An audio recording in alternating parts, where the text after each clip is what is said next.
Bueno chicos, vamos a hablar el día de hoy de las principales diferencias que hay entre las ciencias sociales y las ciencias naturales.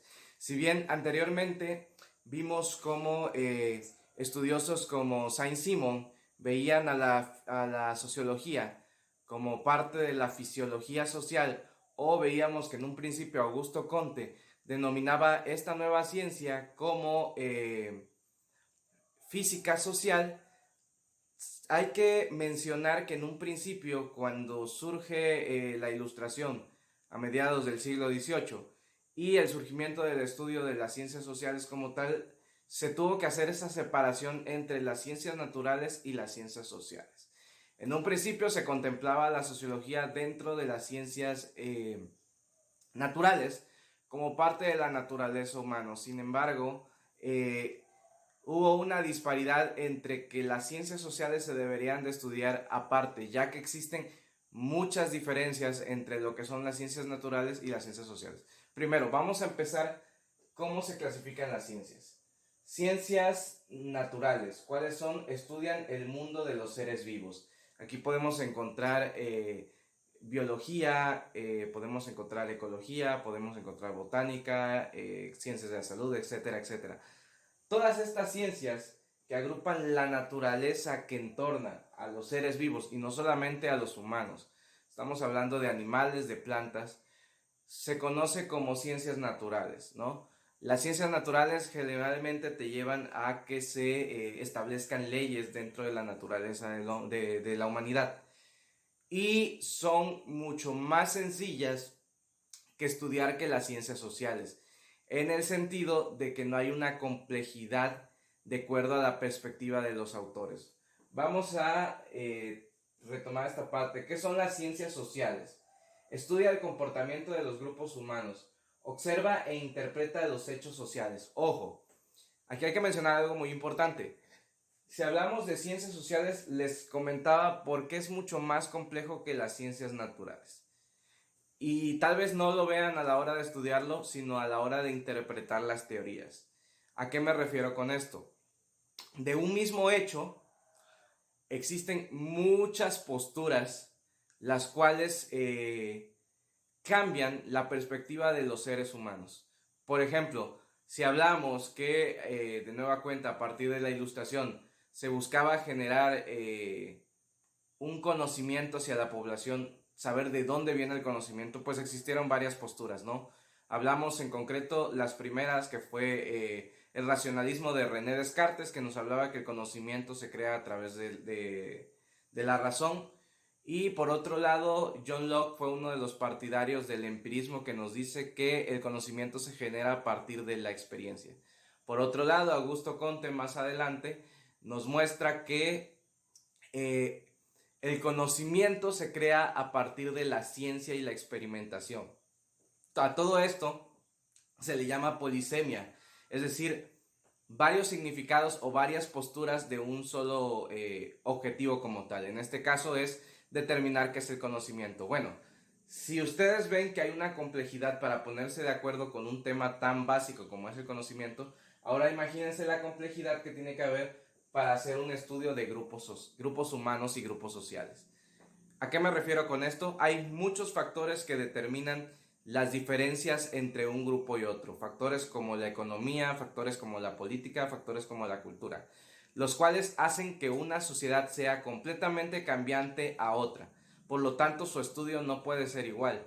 No pueden ser los mismos resultados de una comunidad que se encuentra en Etiopía a una ciudad como París en Francia.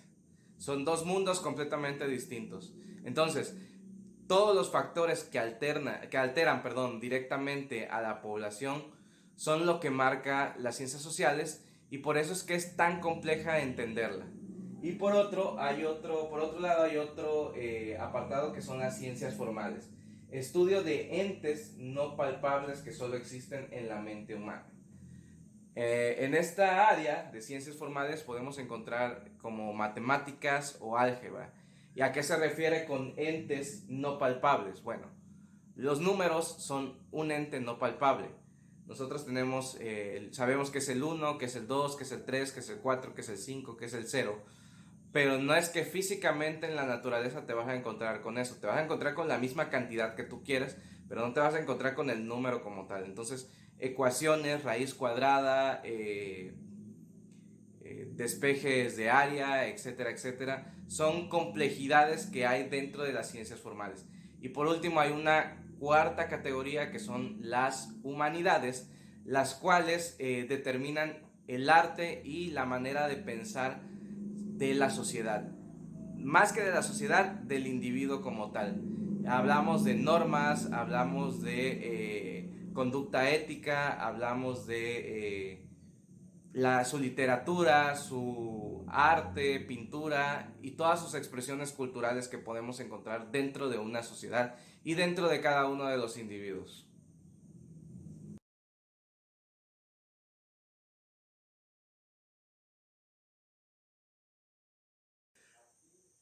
Ahora bien, vamos a ir punto por punto. ¿Cuáles son las verdaderas diferencias entre las ciencias sociales y las ciencias naturales? Primero, vamos con las ciencias naturales y las ciencias sociales en el primer apartado. Estudian fenómenos sencillos. ¿Qué se refiere con esto? Que no tienen una complejidad de variable. ¿Por qué? Porque o el resultado es exacto y es a través de un estudio basado en un método, principalmente el método científico, para llegar al estudio de ciertos componentes de la naturaleza.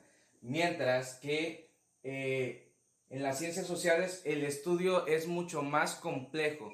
¿A qué se refiere con esto? Bueno, debido a que hay variedad en la manera de pensar y en la manera de observar y ver a la sociedad y de las cuales se determinan teorías, pues hay un grado de complejidad porque existen varias posturas de un solo mismo caso de estudios. Estudia cosas. Las ciencias naturales estudian cosas. Estudia todo lo que hay en la naturaleza. Cosas que se pueden palpar, cosas que se pueden observar, etcétera, etcétera. Cosas que están en nuestro entorno. Mientras que las ciencias sociales estudia ideas, estudia posturas, estudia, por ejemplo, si hablamos de historia, el antepasado del hombre, sí, pero a través de los ojos de algún historiador o de algún investigador, lo mismo que en sociología, antropología. Todo es relativo al punto de vista del investigador que está llevando a cabo una investigación social. Las cosas son observables, es decir, en la naturaleza podemos ver todo, podemos palpar todo, podemos analizar todo. Mientras que en las ciencias sociales las ideas no son observables, es decir, las ideas las conocemos, las analizamos, nosotros determinamos qué postura teórica consideramos que es válida o no, pero desde nuestro punto de vista, ¿no? Cada una de las teorías dentro de las ciencias sociales tiene fundamentos que te hacen entender la naturaleza de la teoría. Sin embargo, no debemos de dejar de lado que es una postura filosófica, es determinada por una sola persona, la cual tiene sus propias ideas y tiene su propia perspectiva en relación a un acontecimiento. Y en la naturaleza encontramos relaciones constantes. ¿A qué se refiere con esto? Constantemente vemos elementos que se relacionan entre sí, como las especies animales, como las plantas, como los sistemas que hay dentro de las plantas. Entonces, analiza las estructuras naturales y esa relación que hay entre ellos. No quiere decir que en las ciencias sociales no existan estructuras y no existan relaciones. Sí las existen, nada más que todos son variables. ¿A qué se refiere con esto? De nueva cuenta, de acuerdo a la perspectiva y el punto de vista de cada una de las personas que está plasmando la historiografía como tal, es que nosotros analizamos las ciencias sociales. No podemos determinar si algo es válido o no, sino que nos podemos quedar con las simples teorías y tener en mente que cada postura es completamente diferente. Gracias.